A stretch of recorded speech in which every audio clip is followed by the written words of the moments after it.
राम कौशल्या के प्यारे राम दशरथ राज दुलारे राम कौशल्या के प्यारे राम दशरथ राज दुलारे राम श्री राम जय राम जय जय राम श्री राम जय राम जय जय राम श्री राम जय राम जय जय राम श्री राम जय राम जय जय राम।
तेरा राम करुणा करे अपना लो राम मुझे सहारा तेरा राम करुणा करे अपना लो मुझे सहारा तेरा राम करुणा करे अपना लो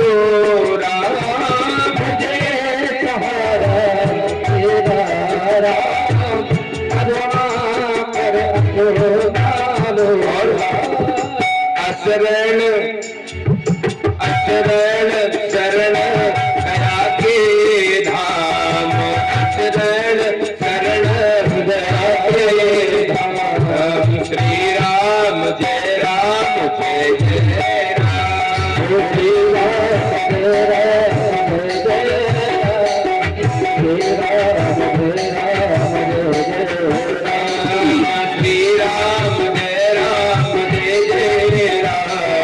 श्री राम जय राम जय जय राम श्री राम जय राम जय जय श्री राम जय राम जय जय श्री राम जय राम जय जय राम श्री राम जय राम जय जय हरे श्री राम जय राम जय जय राम श्री राम जय राम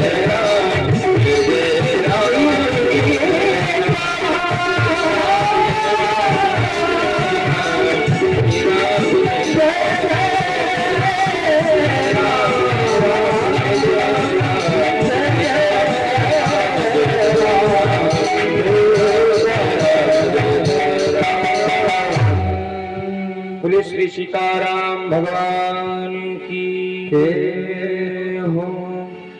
श्रीमद् भागवत महापुराण की जय हो। आइए हम आप उसी जगह से कथा पर प्रवेश करते हैं जहां पर कल कथा ने विश्राम लिया था।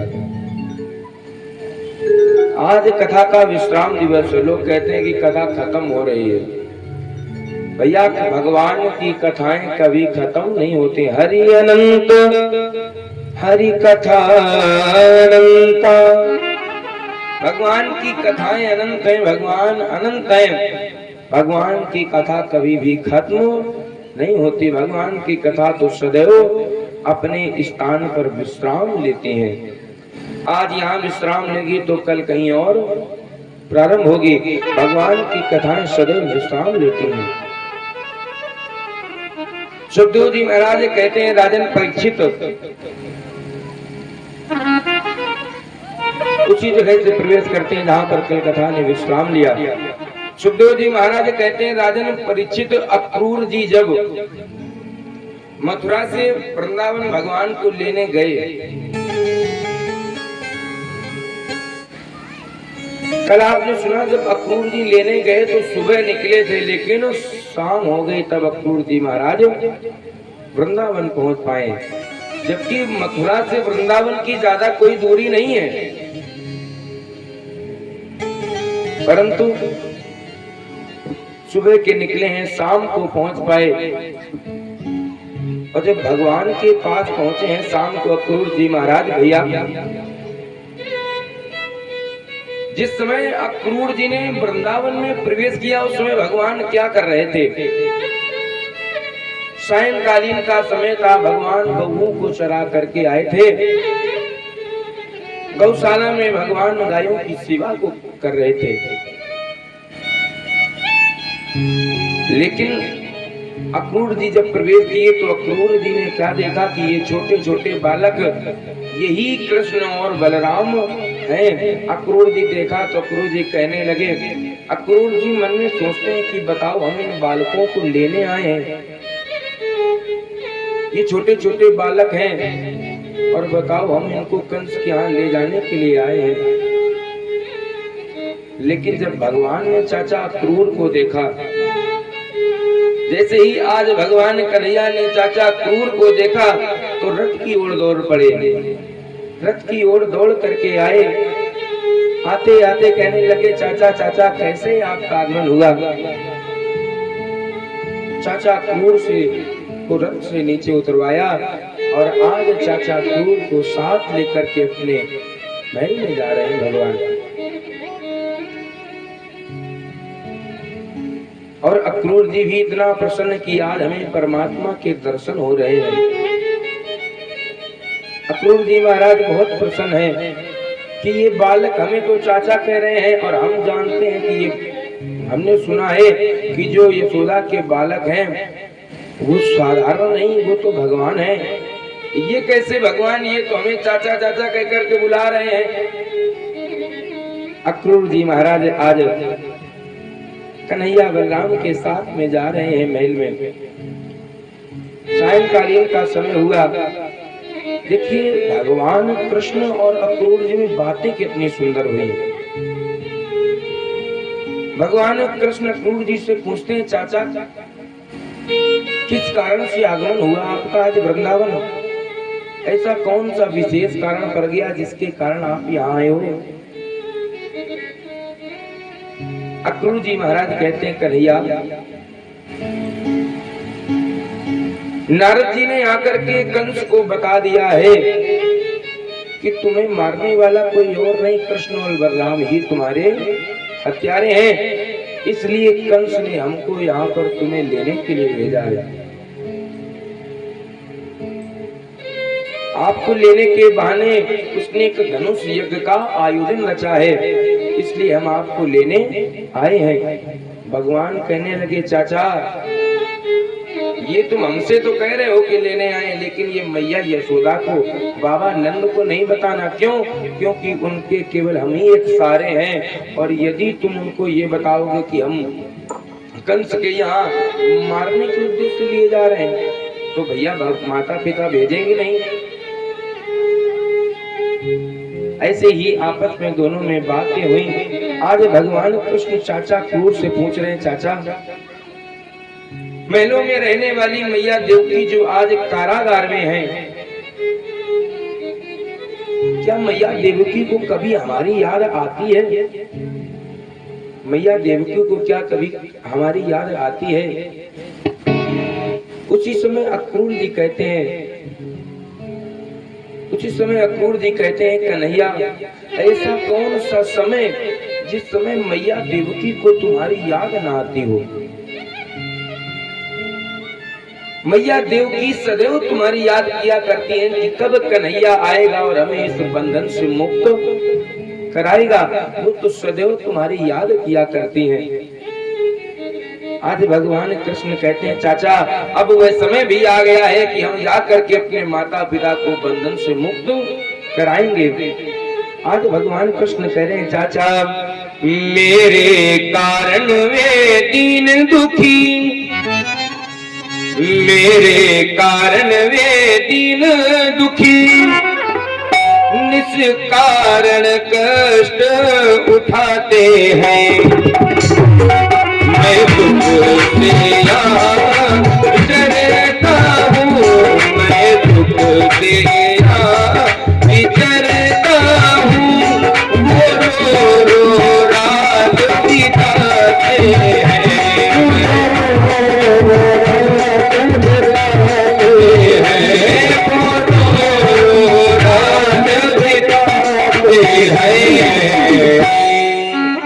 आज भगवान कह रहे हैं चाचा अब वह समय भी आ गया कि हम जा करके अपनी मैया को उस बंधन से मुक्त कराएंगे। मेरी मैया मेरे कारण उस कारागार में रह रही है। रात कालीन का समय है। कन्हैया ने कहा चाचा आराम कर लो। रात में जब रात हुई तो आज मैया यशोदा और वसुदेव जी के बीच में, मैया यशोदा और अक्रूर जी के बीच में अनेक बातें हुई, नंद बाबा के बीच में अनेक बातें हुई। आज मैया यशोदा जान गई, मैया यशोदा जान गई कि ये कन्हैया सुबह चला जाएगा। आज मैया कन्हैया से कह रही है कन्हैया तुम ना जाओ, बाबा जा रहे हैं धनुष भंग के लिए, तो तुम क्या करोगे? तुम ना जाओ, तुम अभी छोटे हो, फिर कभी घूम आना। लेकिन भगवान मैया से कह रहे मैया हम भी चले जाएंगे, मेला बहुत बड़ा मेला लगा हुआ है, हम भी मेले का आनंद ले आएंगे। मैया देवकी कहती हैं कन्हैया तुम क्या करोगे जाकर के, बाबा जा रहे हैं तुम ना जाओ। लेकिन आज कन्हैया जिद कर रहे हैं कि हम भी जाएंगे। मैया यशोदा जानती है कि यदि कन्हैया आज चला जाएगा तो फिर कभी लौट करके नहीं आएगा। क्यों? क्योंकि इसकी एक माँ देवकी वहां रहती है, और जब मैया देवकी के पास जाएगा तो इस यशोदा को ये कन्हैया भूल जाएगा। मानो आज मैया यशोदा बार बार मना कर रही कन्हैया तुम ना जाओ ना जाओ। रातों ही रात ये खबर पूरे वृंदावन में फैल गई। गोपियों को जब पता चला कि कन्हैया कल जाने वाले हैं तो गोपियों से रात भर सोया नहीं गया। गोपियां रात भर इंतजार करती हैं कन्हैया को अपने रोकें। आज मैया यशोदा की आंखों में आंसू आ रहे हैं। मैया यशोदा रो रही हैं, क्यों? इसलिए कि कन्हैया चला जाएगा। आज सायंकालीन का समय मैया यशोदा कन्हैया को भोजन करा रही हैं। मन में विचार कर रही हैं कि कन्हैया चला जाएगा फिर हम भोजन किसको कराएंगे। बलराम चले जाएंगे तो फिर हम भोजन किसको कराएंगे। मैया यशोदा रो रही हैं। मैया यशोदा बार बार कह रही कन्हैया ना जाओ ना जाओ, लेकिन भगवान नहीं मानते। मैया यशोदा कह रही कन्हैया तुम्हारी तो दो माए हैं और हमारे तो तुम ही एक सारे हो। यदि तुम चले जाओगे कन्हैया तो ये यशोदा कैसे जिएगी? तुम्हारे बिन यशोदा एक भी पल नहीं जीवित रह सकती। जिस प्रकार से बिना जल के मछली जीवित नहीं रहती, कन्हैया इस प्रकार से ये यशोदा तुम्हारे बिना कैसे जीवित रह सकती। मैया यशोदा कह रही मोहन तेरी दो माए हैं, एक छोटे एक मिल जाएगी। मेरे तो तुम ही लाडले हो, गोदी सोनी हो जाएगी। इसलिए कन्हैया तुम हमें छोड़ करके ना जाओ। आज मैया जब रो रही हैं, मैया को रोता देख करके आज कन्हैया अपने हाथों से मैया के आंसुओं को पोंछ रहे हैं। आज कन्हैया क्या कह रहे हैं? मैया मत और विचार करो, मैया ज्यादा सोचो विचारो मत। मैया मत और विचार करो, ये मोहन तुम पर न्योछावर है। मेरा ऋणिया सारा जग है, तेरा ऋण मेरे सर पर है। इसलिए मैया तुम ज्यादा विचार ना करो, हम आपके ऋणी हैं, हम आपके पास अवश्य आएंगे। आज जब प्रातः काल हुआ, भगवान जाने के लिए तैयार हो गए, मैया रोक रही है, नहीं रुके। भगवान आज अक्रूर चाचा के साथ में जाकर के रथ में बैठ गए। भैया जैसे भगवान रथ में बैठ करके मथुरा के लिए चलने लगे, वैसे ही गोपियां आ गई कन्हैया के सामने। गोपियां आकर के कहने लगी, कन्हैया कहाँ जा रहे हो? तुम मुझे छोड़ करके कहाँ जा रहे हो? यदि तुम चले जाओगे हम किसके सहारे रहेंगे, क्योंकि मेरे तो सर्वस्व ही आप हो। गोपियां भगवान से ऐसा प्रेम करती हैं, कहती सरकार मेरे तो सर्वस्व आप ही हो, और जब इस जीवन से प्राण नाथ चले जाएंगे तो फिर इस शरीर का क्या करना। भगवान को रोक रहे हैं। भगवान कहते हैं गोपियों आज जा रहा हूं और परसों लौट आऊंगा। भगवान कहते हैं आज जा रहा हूं गोपी, परसों लौट आऊंगा। गोपियों को आज भगवान सांत्वना दे रहे हैं। और इधर भगवान ने चाचा क्रूर को आज्ञा दे दी, चाचा रथ को मथुरा की ओर बढ़ाइए। भैया जैसे ही आज चाचा अक्रूर ने रथ को बढ़ाया, गोपियां आपस में बातें करने लगी, देखो तो देखो इस कन्हैया को जिसको हम इतना प्रेम करती हैं, आज यही हमसे दूर जा रहा है। हम अक्रूर को क्यों दोष दें? ये कन्हैया ही तो कह रहा है अक्रूर से कि रथ आगे बढ़ाओ। आज गोपियां भगवान के लिए क्या बोल रही हैं? हाय प्राण प्रिय को हृदय, ये प्राण प्रिय हमारे हैं और इनका हृदय भी आज कठोर हो रहा है। हाय प्राण प्रिय को हृदय कैसो भयो कठोर, रथारूढ़ मुखरित उतय नहीं चितवत तोर। ये कन्हैया रथ में चढ़ने के बाद पीछे भी मुड़ के नहीं देख रहा है। सुखदेव जी महाराज कहते हैं जब भगवान वहां से निकले, वृंदावन से निकले, तो गोपियां उस दिन से रोती ही नहीं, गोपियां रो रही हैं। अक्रूर जी महाराज आज भगवान कृष्ण को रथ में लेकर के कहाँ जा रहे हैं? मथुरा पहुंच रहे। जैसे ही आज चाचा क्रूर भगवान कृष्ण को मथुरा में प्रवेश करिए लेकर के, तो आज भगवान से चाचा क्रूर कहते हैं, हे कन्हैया बलराम, हम अभी यमुना स्नान करके आते हैं और फिर इसके बाद चलते हैं। भगवान ने कहा ठीक है, जाओ यमुना स्नान कराओ। आज चाचा क्रूर यमुना में स्नान करने गए। देखो अक्रूर जी जब यमुना में स्नान करने गए तो ये विचार करते हैं कि हम इनको ले तो आए हैं, ये छोटे छोटे बालक हैं। लोग कहते हैं ये भगवान है, लेकिन ये तो हमें बालक नजर आ रहे हैं, और ये कंस को कैसे मारेंगे, कंस का वध कैसे करेंगे। भगवान ने सोचा कि चाचा क्रूर को भी अपना दर्शन कराइए चाहिए। आज भगवान ने किया क्या, जैसे ही चाचा क्रूर यमुना के अंदर डुबकी लगाते हैं तो भगवान यमुना के अंदर रथ में बैठे नजर आते हैं, बलराम जी के साथ रथ में बैठे नजर आते। अब जैसे चाचा क्रूर अपने सर को बाहर निकालते तो बाहर भी बैठे नजर आते भगवान। अक्रूर जी आज भगवान के चरणों में विनती करते हैं, नमस्ते वासुदेवाय नमः संकर्षणाय च प्रद्युम्नाय विरुद्धाय शाश्वतं पतये नमः। नमस्ते वासुदेवाय सर्वभूत क्षयाय च गिरिकेश नमस्तुभ्यं प्रपन्नं पाहि माम।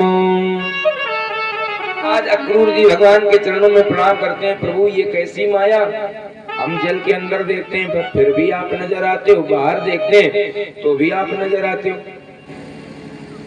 भगवान ने आज अक्रूर जी को अपने असली रूप का दर्शन कराया। आज भगवान कन्हैया ने चतुर्भुज रूप विष्णु का धारण किया और बलराम जी ने शेषावतार का रूप धारण करके क्रूर जी को दर्शन दिए। और जब क्रूर जी ने दर्शन पा लिए तो वह क्रूर जी कहते हैं, प्रभु हमारे घर भी आप चलिए पहले। लेकिन भगवान कहते हैं, चाचा क्रूर हम घर आएंगे, परंतु पहले अपनी मैया देवकी और पिता वसुदेव नाना उग्रसेन को बंधन से मुक्त करा करके हम आपके घर आएंगे। आज धीरे धीरे महाराज भगवान कृष्ण मथुरा नगरी में प्रवेश कर रहे हैं। मथुरा की जितने भी वासी है जैसे भगवान को कृष्ण को देखते हैं तो देखते ही रह जाते हैं। भगवान कृष्ण बलराम इतने सुंदर है कि देखते ही रहते हैं। भगवान कृष्ण बलराम ने आज मथुरा में वही विश्राम किया। सुबह प्रातः काल जब हुआ तो आज भगवान मथुरा नगरी का भ्रमण करने के लिए निकले। सुखदेव जी महाराज कहते हैं, राजन परीक्षित जब भगवान भ्रमण करने के लिए निकले तो आज इन्हें सर्वप्रथम एक धोबी नजर आया। एक धोबी नजर आया, रजक नाम का धोबी जो कंस के महलों में रहता है, कंस के वस्त्रों को धुलता है, ये धोबी नजर आया। और ये बड़े ही अपने सभी साथियों के साथ में आ रहा था। भगवान ने इस धोबी को देखा। भगवान ने कहा, कहाँ जा रहे हो? वस्त्र लिए हो, हमें वस्त्र दे दो। अब ये धोबी कहने लगा, रे तुम क्या जानो ये वस्त्र पहनना, गायों को चराने वाले, तुम क्या जानो ये राजमहलों के वस्त्र पहनना। ये धोबी कोई और नहीं, ये पूर्व जन्म का वही धोबी है जिसने सीता मैया पर लांछन लगाया। आज भगवान कहते हैं कि तब तो हम रामावतार में थे, तब कुछ नहीं, तो मर्यादा पुरुषोत्तम थे, लेकिन अब तो लीला करने के लिए आए हैं। तो आज भगवान ने कहा, जब इसने वस्त्र नहीं दिए तो भगवान ने कहा, बलराम जी इसका भी काम करना चाहिए। बलराम जी ने उठाया अपना मूसल और आज ऐसे ही इसके ऊपर मूसल माना कि ये जमीन में धस गया। अब जब मंत्री ही मारा गया, जब ये धोबी मारा गया तो अन्य जितने धोबी थे सब पोटलियों को छोड़ करके अपने अपने वस्त्रों की जो पोटली थी उनको छोड़ करके चले गए। भगवान ने आज धोबी पर उद्धार किया, धोबी का कल्याण कर दिया। भगवान आगे जब बढ़े तो भगवान को एक दर्जी मिला। भगवान को एक दर्जी मिला। जब भगवान को ये दर्जी मिला तो इस दर्जी ने भगवान को प्रणाम किया, पूछा, प्रभु हम आपकी क्या सेवा करें? भगवान बोले, यदि सेवा करने चाहते हो तो ये जो वस्त्र पहने हैं इनको सबको ठीक कर दो। क्यों भाई, वो राजाओं के बड़े बड़े वस्त्र थे और ग्वाल वालों ने पहन लिए तो सब ढीले हो रहे वस्त्र, तो इनको थोड़ा फिट कर दो। आज दर्जी ने उन वस्त्रों को सुंदर किया। भगवान ने आज इस दर्जी को आशीर्वाद दिया कि जाओ, हम तुम्हें आशीर्वाद देते हैं, आने वाले समय में जितने का कपड़ा नहीं होगा उतनी तुम्हें सिलाई मिलेगी। और आज यही होता, कपड़ा भले चाहे 100 रुपए का हो, 200 का हो, लेकिन सिलाई 500 लगनी है। तो ये भगवान का ही आशीर्वाद है। भगवान जब आगे बढ़े तो भगवान ने सोचा वस्त्र भी हो गए, अब कहीं यदि माला पड़ जाए तो फिर कहने क्या। भगवान जब आगे बढ़ चले तो भगवान को एक श्रीदामा नाम का माली मिला। इसने भगवान को माला पहनाई, सुंदर सुंदर माला सभी को डाली। भगवान ने इसको भी बहुत सारे आशीर्वाद दिए। भगवान ने सोचा माला भी पड़ गई, अब कभी यदि चंदन लग जाए तो फिर कहने क्या। भगवान जब और आगे बढ़े तो एक स्त्री है जो 3 जगह से टेढ़ी है, जिसका नाम कुब्जा है। ये कंस के महलों में जाती, सभी को चंदन लगाती है, लेकिन भगवान ने आज इस पर भी कृपा की। भगवान ने इसको जब देखा तो भगवान कहते हैं, सुंदरी कहाँ जा रही हो? अभी ये पूजा कहने लगी, हमें सुंदरी कौन बुला रहा है? यहाँ के सारे लोग तो हमें त्रिविक्रा कह करके बुलाते हैं और ये तो हमें सुंदरी कह रहे हैं। अब कहने लगी, हमने सुना है तुम वृंदावन से आए हो, लेकिन तुम भी हमारे मथुरा वासियों की ही तरह हो, तुम भी हमारी हंसी कर रहे हो। भगवान बोले, नहीं देवी, हम तुम्हारी हंसी नहीं कर रहे हैं, तुम तो सच में सुंदरी हो। ये कुब्जा बोली, सरकार हम 3 जगह से टेढ़ी हैं और आप कह रहे हो सुंदरी हैं।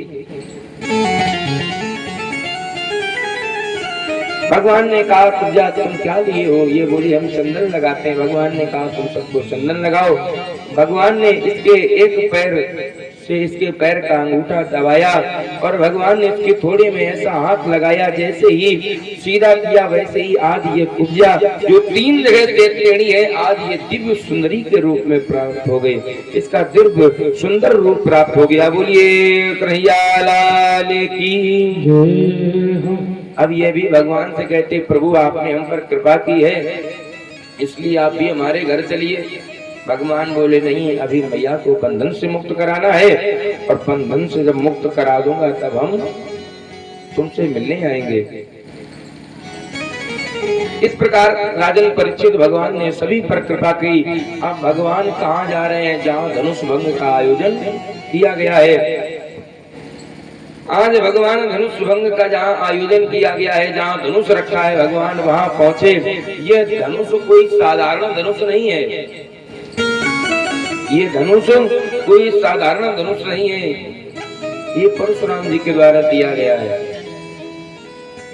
और ये भी कहा गया है जिस दिन ये घड़ी धनुष टूट जाएगा वही तुम्हारा दिन आखिरी होगा। अब कंस तो जानता है कि जब धनुष टूटेगा तब कहीं मृत्यु आएगी। आज भगवान जाते ही जाते धनुष रखा है और धनुष को उठा करके आज भगवान ने तोड़ दिया। अरे आज जब भगवान ने धनुष को तोड़ा तो ये कंस और भयभीत हो गया। कंस जान गया कि अब हमारा ये अंतिम दिन आने वाला है। अब भगवान आगे बढ़े। आगे का कुबलिया पीठ नाम का हाथी है जिसको बहुत सारी मदिरा का पान किया गया है, ये मदमस्त हाथी है। भगवान ने महावत से कहा, ये महावत इस हाथी को थोड़ा सामने से हटाओ। और महावत ने क्या किया? इसने इस हाथी को भगवान की तरफ ही छोड़ दिया। अरे जैसे ही ये हाथी भगवान की ओर बढ़ा तो भगवान सामने से हट गए। जब भगवान सामने से हट गए तो इस हाथी के दांत पृथ्वी में गड़ गए। भगवान ने, कृष्ण और बलराम ने, भगवान ने इनके दोनों दांतों को उठाया और इस हाथी की सूंड को पकड़ करके भगवान ने घुमाया और बहुत दूर छोड़ दिया। आज वो हाथी का भी गोविंदाय नमः हो गया। भगवान ने इस प्रकार से हाथी का उद्धार किया। भगवान जब आगे बढ़े, महावत आया। भगवान ने हाथी के जो दोनों दांत से, इन दांतों से महावत का भी कल्याण कर दिया। भगवान आगे बढ़े तो आगे मल्ल युद्ध की तैयारी है। जहाँ बड़े बड़े पहलवान लगे हैं भगवान से युद्ध करने के लिए, चारूण मुष्टिक आदि जहाँ पहलवान हैं। अब ये भगवान से कहते हैं हमसे युद्ध करो, हम तुमसे युद्ध करेंगे। भगवान बोले हम छोटे छोटे बालक, हम तुमसे कैसे युद्ध करें? बोले नहीं, तुमको तो हमसे युद्ध करना पड़ेगा, तुम छोटे नहीं हो। ना बालो ना किशोरस्तुम बलस्य बलिनाम बरां। ना तो तुम बालक हो ना ही तुम किशोर हो, तुम तो बहुत बड़े बलवान हो। क्योंकि हमने अभी देखा तुमने बड़े बड़े महावत को, हाथियों को मारा है, इसलिए तुम साधारण नहीं, हमसे युद्ध करो। भगवान भी कहते हैं कि जब ये जानते हैं कि हम साधारण नहीं हैं तो फिर समय किस बात का? युद्ध करना ही चाहिए। आज भगवान ने युद्ध करना प्रारंभ किया। भगवान कृष्ण और बलराम युद्ध कर रहे हैं। भगवान ने चारों मुष्टिक का उद्धार किया। उसके बाद में इनके 3 भाई और हैं, कूट सल तोसल। भगवान ने इन तीनों का भी कल्याण किया। आज जब बड़े बड़े ये सब मर गए, अब कंस समझ गया कि अब हमारा भी प्राणांत होने वाला। कंस और भयभीत हो गया। आज भगवान ने देर नहीं लगाई, आज भगवान दौड़ते दौड़ते गए और कंस की सभा में पहुंच गए। कंस राजगद्दी पर बैठा है। आज भगवान ने जाते जाते इसके बालों को पकड़ लिया। भगवान ने आज जब कंस के बालों को पकड़ा तो भगवान इसके बालों को पकड़ करके रस्त नीचे खींच करके लाए और भगवान कहने लगे, कंस रे मामा कंस कुछ याद करो। आज भगवान कह रहे हैं मैं सीधी सादी बात करूं, तू उल्टा बकता जाता है।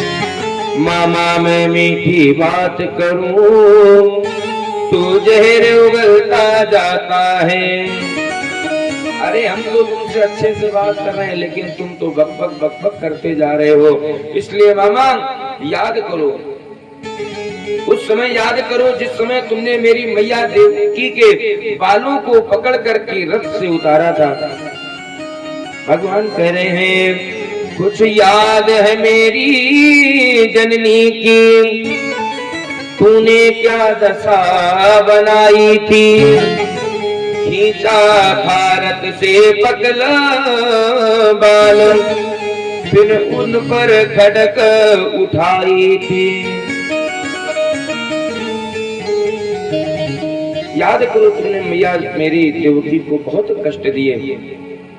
आज भगवान ने समय नहीं लगाया, आज भगवान जोर से उछले और आज महाराज इस कंस की छाती पर भगवान जैसे ही उछल करके अपने पैरों को रखा है, आज इस कंस का भी गोविंदाय नमो नमः हो गया। बोलिए कर्ण समर्दन भगवान की जय हो। राजन परीक्षित, सुखदेव जी महाराज कहते हैं राजन परीक्षित, जैसे ही कंस का वध हुआ, भगवान कंस का वध करके मैया देवकी वसुदेव को बंधन से मुक्त कराया, नाना उग्रसेन को राजगद्दी दिलाई, और राजगद्दी दिलाने के बाद में महाराज भगवान कृष्ण मैया देवकी से बहुत सारी बातें कर रहे हैं। आज मैया देवकी भगवान कृष्ण को प्रेम कर रही हैं। क्यों? क्योंकि आज 11 वर्ष के हो गए भगवान मैया देवकी को मिले हैं। 11 वर्ष के हो गए भगवान तब मैया देवकी को मिले। आज भगवान ने मैया देवकी से बहुत सारी बातें की। मैया देवकी ने भी भगवान को बहुत प्रेम किया। भगवान को आज मैया देवकी ने बहुत प्रेम किया। भगवान जब और थोड़े बड़े हुए, भगवान जब बड़े हुए तो भगवान का यज्ञोपवीत संस्कार करवाया गया। भगवान का यज्ञोपवीत संस्कार हुआ और वसुदेव जी ने विचार किया कि कन्हैया 11 वर्ष का हो गया है और कन्हैया को पढ़ने के लिए भी भेजना चाहिए। भागवत जी में श्लोक आया है, जो माता पिता अपने बच्चों को शिक्षा नहीं दिलाते हैं, यानी पढ़ने के लिए कभी नहीं भेजते हैं, वो माता पिता अपने पुत्र के बैरी होते हैं। इसलिए वसुदेव जी कहते हैं यदि हम अपने पुत्र को शिक्षा नहीं अध्ययन कराएंगे तो हम अपने पुत्र के बैरी कहलाएंगे। क्योंकि भागवत में श्लोक आया है, माता शत्रु पिता बैरी। वो माता वो पिता अपने पुत्र की शत्रु है। कौन? माता शत्रु पिता बैरी, ये न बाले न पाठिता, न शोभते सभा मध्ये, हंस मध्ये बको यथा। और जो बालक शिक्षा नहीं अध्ययन करते वो बालक कैसे हैं? जो माता पिता अपने पुत्र को शिक्षा नहीं अध्ययन कराते, कभी पढ़ने के लिए नहीं कहते, शिक्षा नहीं देते हैं, वो बालक बिल्कुल बको यथा। जिस प्रकार से विद्वान जब समाज होती ना भैया, जब विद्वान समाज में यदि कोई एक अनपढ़ व्यक्ति चला जाए तो फिर उसकी शोभा नहीं होती। जिस प्रकार से सैकड़ों बगुला बैठे हों और उन सफेद कलर के बगलों के बीच में जब कौवा पहुंच जाता है तो फिर उसकी शोभा वो अलग ही नजर आता है। इस प्रकार से जब विद्वान समाज में, जब विद्वानों के बीच कोई अनपढ़ जाता है तो वो अलग ही समझ में आता है। इसलिए सदैव अपने बच्चों को अच्छी शिक्षा देनी चाहिए। आज भगवान को पढ़ने के लिए वसुदेव जी भगवान को पढ़ने के लिए कहाँ भेज रहे हैं? उज्जैन। भगवान को आज उज्जैन संदीपनी मुनि के आश्रम में भेजा गया। भगवान और कृष्ण जब संदीपनी मुनि के आश्रम में पढ़ने गए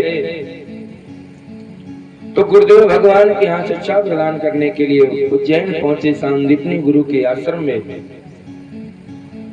वहीं पर भगवान कृष्ण की और सुदामा जी की मित्रता भी हुई है। भगवान आज पढ़ने के लिए गए। भगवान ने थोड़े ही समय में बहुत सारी विद्याओं का अध्ययन किया है।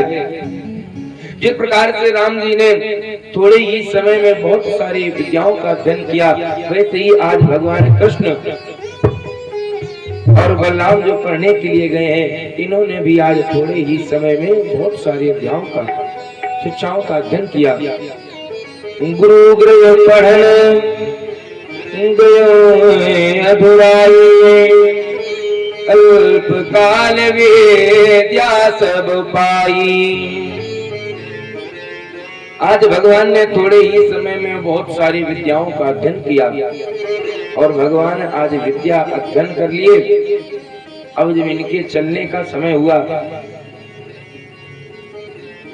आज भगवान के चलने का समय हुआ, तो भगवान आए गुरु जी के पास और गुरुदेव से कहने लगे, गुरुदेव हमने आपसे शिक्षा ग्रहण की है, इसलिए हम आपको क्या दें, आपको दक्षिणा में क्या दें? गुरु जी बोले, हमें तुमसे क्या चाहिए? गुरु तो सदैव अपने विद्यार्थी को, अपने शिष्य को निस्वार्थ शिक्षा प्रदान करता है। भैया गुरु को कोई स्वार्थ नहीं होता अपने शिष्य से, गुरु को कोई स्वार्थ नहीं होता अपने शिष्य से। गुरु सदैव यही सोचता है कि ये शिष्य यदि हमसे शिक्षा अध्ययन करेगा तो बस इसका ही कल्याण होगा, और ये सदैव हमारा नाम लेगा कि गुरु जी ने हमें शिक्षा प्रदान की, इसलिए हम तुमसे क्या लें? हम शिक्षा प्रदान कर रहे हैं, हम तुमसे कुछ नहीं लेंगे। यदि तुम कुछ देना ही चाहते हो तो अपनी माता के पास जाओ, अपनी माता के पास जाओ और माता के पास जा करके गुरु माता से पूछो उन्हें दीक्षा क्या चाहिए। आज भगवान कन्हैया जब गुरु माता के पास पहुंचे, माता के चरणों में प्रणाम किया, भगवान बोले, हे गुरु माता आपको क्या चाहिए? हमारी शिक्षा पूरी हो गई, अब हम जाना चाहते हैं, आपको क्या चाहिए? मैया गुरु माता कहते हैं, गुरु माता कहने लगे, गुरु माता कह रहे हैं, कन्हैया तुम अब हमारे यहाँ से जा रहे हो। देखिए हमारा एक पुत्र था कन्हैया, जो पुत्र अपने मित्रों के साथ घर से निकला था स्नान करने के लिए, लेकिन वह स्नान करके नहीं लौटा।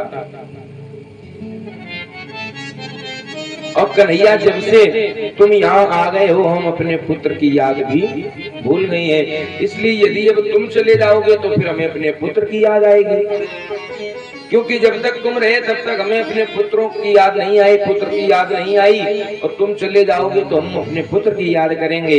यदि कुछ देना ही चाहते हो तो हमारे पुत्र को ला करके हमें प्रदान करो। भगवान ने आज्ञा ली माता की और आज्ञा प्रदान पा करके भगवान कहाँ पहुंचे? भगवान समुद्र के किनारे गए।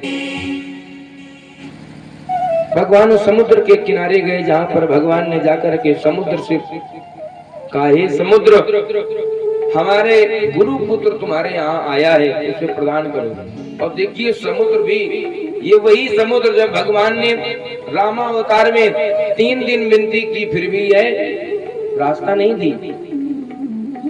जब भगवान ने भय दिखाया तब समुद्र ने रास्ता दिया। और आज कृष्णावतार में जानता है कि ये वही रामावतार वाले भगवान हैं, और यदि अभी हम ना गए तो फिर आपकी तो पता ना क्या करेंगे। इसलिए समुद्र तुरंत आया, कहने लगा, सरकार क्या क्या सेवा करें? भगवान कहते हैं, हमारा गुरु पुत्र तुम्हारे यहाँ स्नान करने आया था और उसे वापस लौटा दो। समुद्र कहने लगा, गुरु पुत्र हमारे यहाँ नहीं है, हमारे अंदर एक शंकासुर नाम का दैत्य रहता है, शायद उसको पता हो। आज भगवान समुद्र के अंदर गए और समुद्र के अंदर जब भगवान गए तो भगवान ने शंकासुर नाम के दैत्य को देखा। जिससे पूछा तो पुत्र वहां भी नहीं था। भगवान ने आज शंकासुर का उद्धार किया और आज भगवान उस शंकासुर का उद्धार कर सके। उससे 5 जन नाम का शंख लेकर के समुद्र से बाहर आए।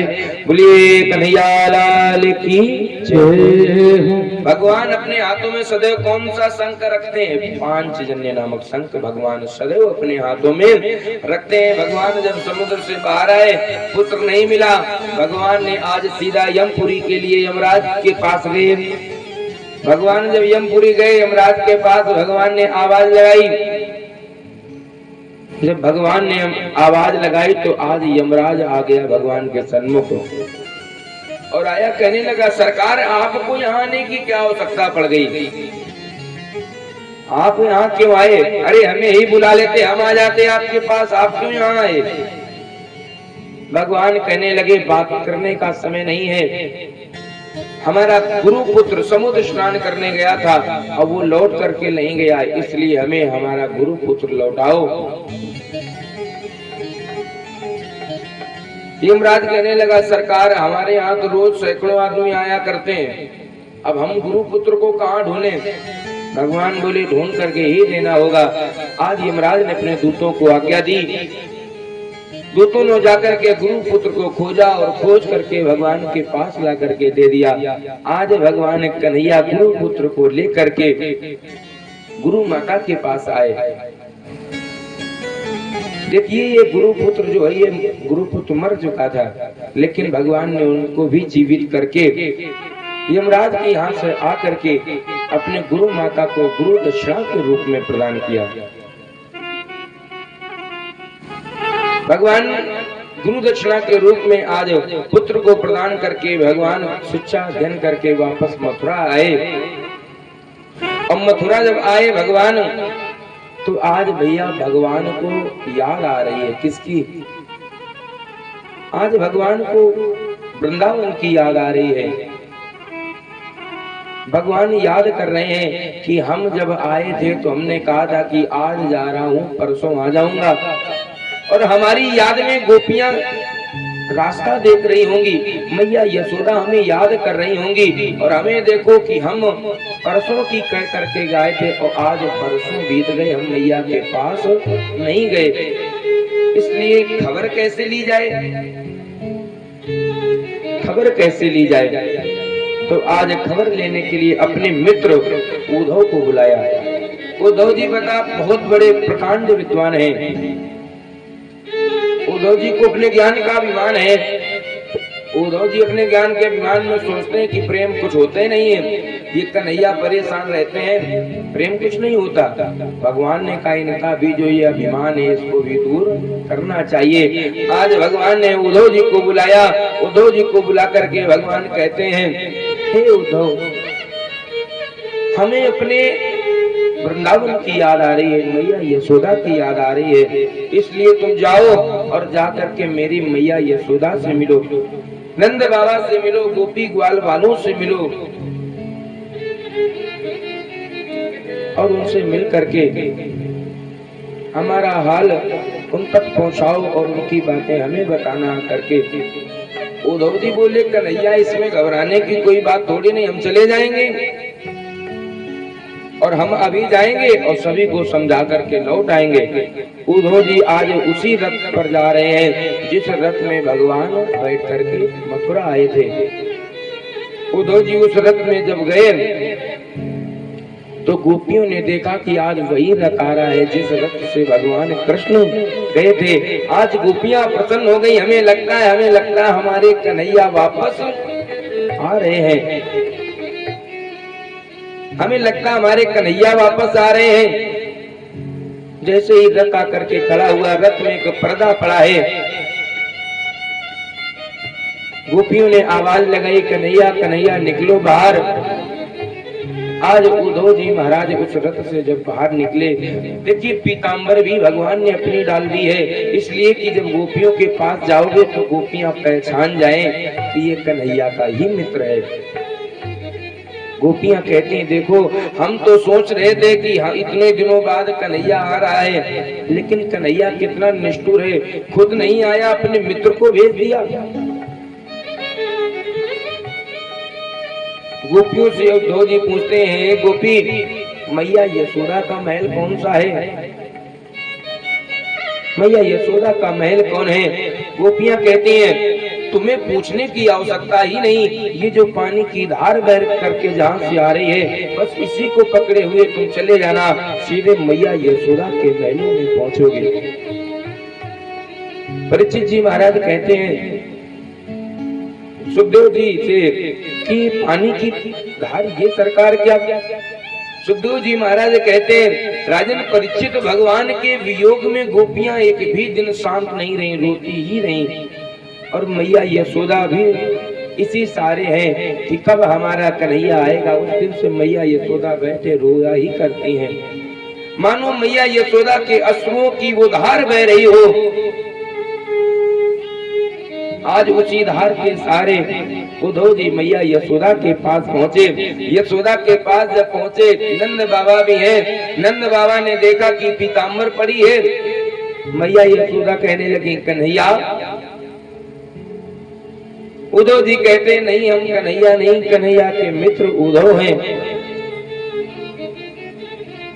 फिर भी आज मैया यशोदा प्रसन्न है कि कम से कम हमारा पुत्र नहीं आया तो पुत्र का संदेशा तो हमारे पास आ ही गया है। आज मैया यशोदा पूछ रही हैं, उद्धव हमारा कन्हैया ठीक से है? उद्धव जी के बीच में और मैया यशोदा के बीच बहुत सारी बातें हुई। अंत में आज उद्धव जी महाराज जान गए कि हमें अपने ज्ञान का अभिमान है, लेकिन प्रेम के सामने ज्ञान टिकने वाला नहीं।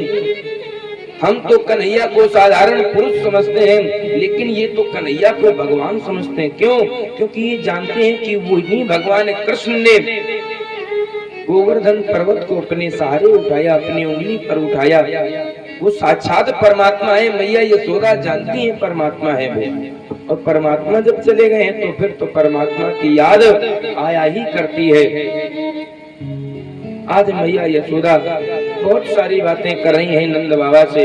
नंद बाबा ने भी बातें की। गोपियां कहती हैं हमें तो भगवान श्री कृष्ण के दर्शन की लालसा है। यदि उनका दर्शन एक बार हो जाए तो फिर कहना ही क्या। मानो आज गोपियां कह रही हैं कि भगवान एक बार आकर के हमें दर्शन दे दो। मानो गोपियां यही कह रही हो कि सरकार आओ और हमें दर्शन दो। मानो गोपियां गान करती हैं कि सरकार आकर के हमें दर्शन दो। गोपियां सदैव गाया करती, सरकार हमें तुम्हारा दर्शन चाहिए और हमें अपना दर्शन दो आकर के। गोपियां कहती है, परमात्मा आओ हमें अपना दर्शन दो, क्योंकि हम तुम्हारे सहारे ही जी रहे हैं और हम आप ही भगवान के दर्शनों की लालसा में बैठे हैं। हम आप ही भगवान से कहें, सरकार हमें तुम्हारा दर्शन ही चाहिए। इसलिए गाते हैं, तेरा दर्श पाने को जी चाहता है, तेरा दर्श पाने को जी चाहता है, तेरा दर्श पाने को जी चाहता है, तेरा दर्श पाने को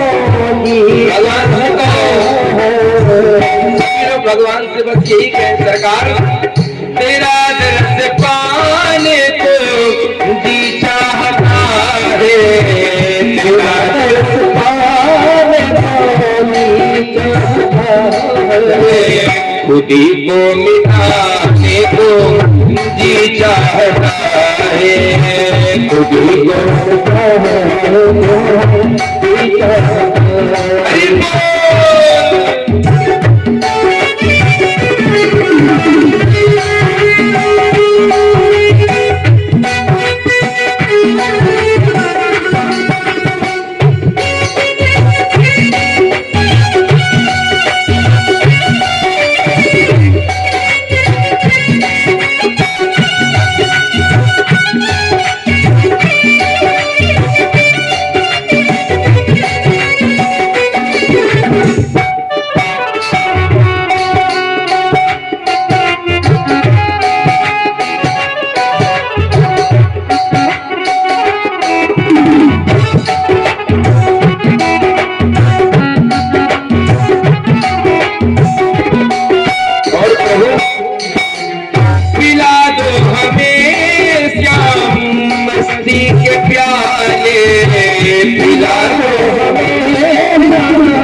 पिला दो हमें श्याम सत्संग के प्याले, पिला दो हमें श्याम सत्संग के प्याले, पिला दो हमें श्याम मस्ती के प्याले, पिला दो हमें श्याम मस्ती के प्याले।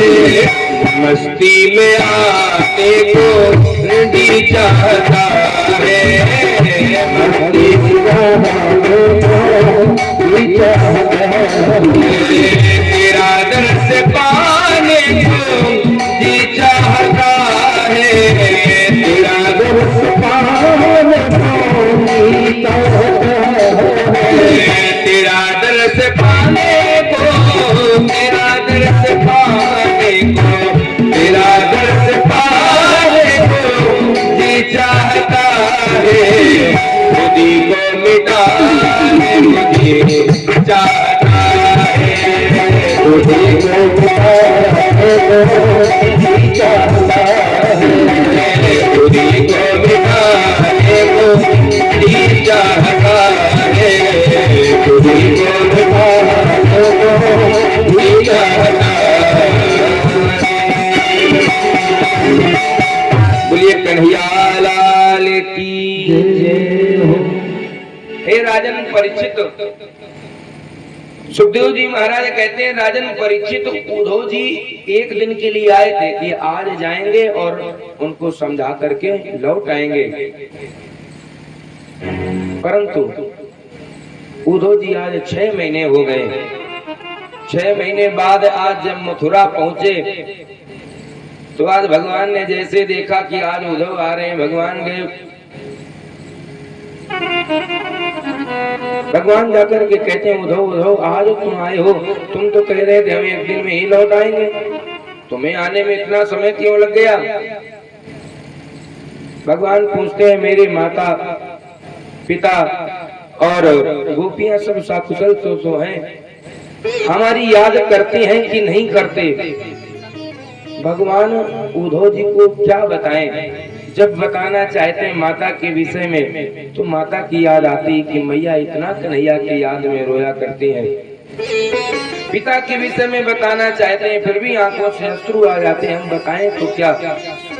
आज भगवान समझ गए कि उद्धव भी गोपियों के प्रेम में आज इनका जितना भी ज्ञान का विमान था सब चूर हो गया। भगवान ने उद्धव का दर्शन दिए, भगवान ने आज उद्धव को भी अपने हृदय से लगाया। सुखदेव जी महाराज कहते हैं राजन परीक्षित इस प्रकार से समय बीतता जा रहा था। एक दिन भगवान ने विचार किया कि अब बहुत समय हो गया है, कुछ और भी लीलाएं करनी चाहिए। तो जो ये कंस का जब वध किया गया तो जो कंस की 2 पत्नियां थी अस्थि और प्राप्ति, अस्थि और प्राप्ति जब पति का वध हो गया अब ये अकेली पड़ गई। अब ये पत्नियां अकेली रह गई तो अब इनको अपने मायके की याद आती है कि यहाँ हमारे लायक कोई नहीं, हमसे बात करने वाला कोई नहीं है, इसलिए हमें अपने पिता के पास जाना चाहिए। आज ये अस्थि और प्राप्ति अपनी पिता के पास जा रही हैं। अस्थि प्राप्तिस्य कंसस्य महेश्यो भारतस्वभाव। आज ये अस्थि और प्राप्ति कहाँ पहुंची? अपने पिता के पास। जब ये दोनों पुत्रियां पिता के पास वैधव्य वेश में पहुंची तो पिता ने पूछा, जब पिता ने देखा, जरासंध ने देखा, जरासंध कहने लगा पुत्री तुम्हारा ये भेष किसने बनाया? मथुरा में सब सकुशल तो है। आज ये दोनों पुत्रियां रो करके कहने लगे पिताजी आपके दामाद हमारे स्वामी को वृंदावन के 2 बालक, छोटे छोटे बालक जिन्होंने हमारे स्वामी का वध कर दिया, महाराज कंस का वध कर दिया है। अब तो मथुरा में उन्हीं दोनों का शासन चल रहा है, कृष्ण और बलराम का ही शासन मथुरा में चल रहा है। आज जरासंध ने जब सुना कि दो छोटे छोटे बालकों ने हमारी पुत्रियों का सुहाग उजाड़ दिया, हमारी पुत्रियों को वैधव्य अवस्था में पहुंचा दिया, दो बालकों ने, छोटे छोटे बालक। अब जरासंध ने क्या किया? जरासंध ने तुरंत आदेश दिया, जरासंध से रहा नहीं गया, जरासंध ने तुरंत आदेश दिया अपनी सेना को। आज तो भैया जरासंध ने बहुत बड़ी सेना तैयार की, 23 अक्षौणी सेना जरासंध ने तैयार की, और जरासंध युद्ध करने के लिए आज इसने मथुरा पर चढ़ाई कर दी। सुखदेव जी महाराज कहते हैं, राजन परीक्षित इसने बहुत बड़ी विशाल सेना बनाई और सेना बना करके मथुरा पर चढ़ाई कर दी। भगवान कृष्ण और जरासंध के बीच बहुत भयंकर युद्ध हुआ, लेकिन भगवान कृष्ण और बलराम ने मिलकर के जरासंध की जो विशाल सेना थी, 23 अक्षौणी सेना, भगवान ने सभी का विनाश कर दिया। अब बचा अकेला जरासंध। अब जब जरासंध अकेला बचा तो भगवान ने जरासंध को भी छोड़ दिया, इसका वध नहीं किया, इसका वध भगवान ने नहीं किया। अब ये जरासंध अपमानित होकर के वापस अपनी नगरी में आया। पुनः जरासंध ने आज 23 अक्षौणी सेना तैयार की। आज ये दोबारा युद्ध करने के लिए जा रहा है। एक बार अपमानित होकर के लौट आया, लेकिन इसको शांति नहीं मिली, आज ये दोबारा युद्ध करने गया। और जब भगवान से दोबारा युद्ध करने गया तो भगवान ने दोबारा भी इसकी पूरी सेना को समाप्त कर दिया, इसको वापस छोड़ दिया। सुखदेव जी महाराज कहते हैं, राजन परीक्षित, भगवान ने इस प्रकार से 17 बार जरासंध से युद्ध किया और भगवान ने जरासंध को हर बार छोड़ दिया। परीक्षित जी पूछते हैं, सरकार भगवान तो सर्वसमर्थ है, फिर भगवान चाहते तो एक बार में ही जरासंध को मार देते, क्यों नहीं मारा? चाहते तो पहली बार ही जरासंध को मार देते, 17 बार क्यों युद्ध किया?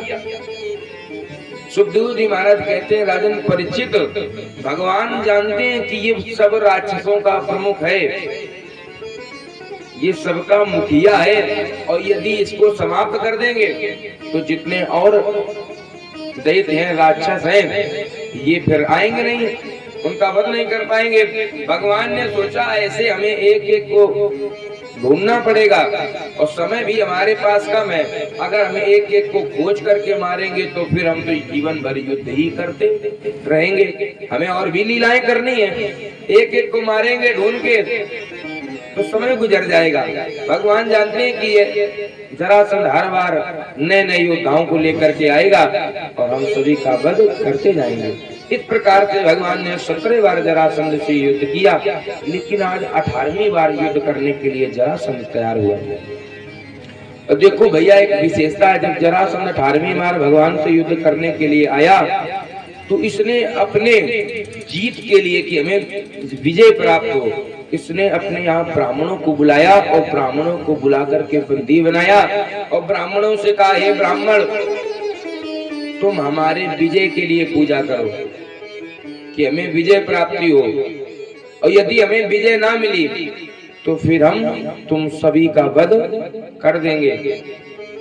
अब ब्राह्मण सब डरे, अब ब्राह्मण डर करके इसके विजय के लिए भगवान से प्रार्थना कर रहे हैं, सरकार ये जीत जाए।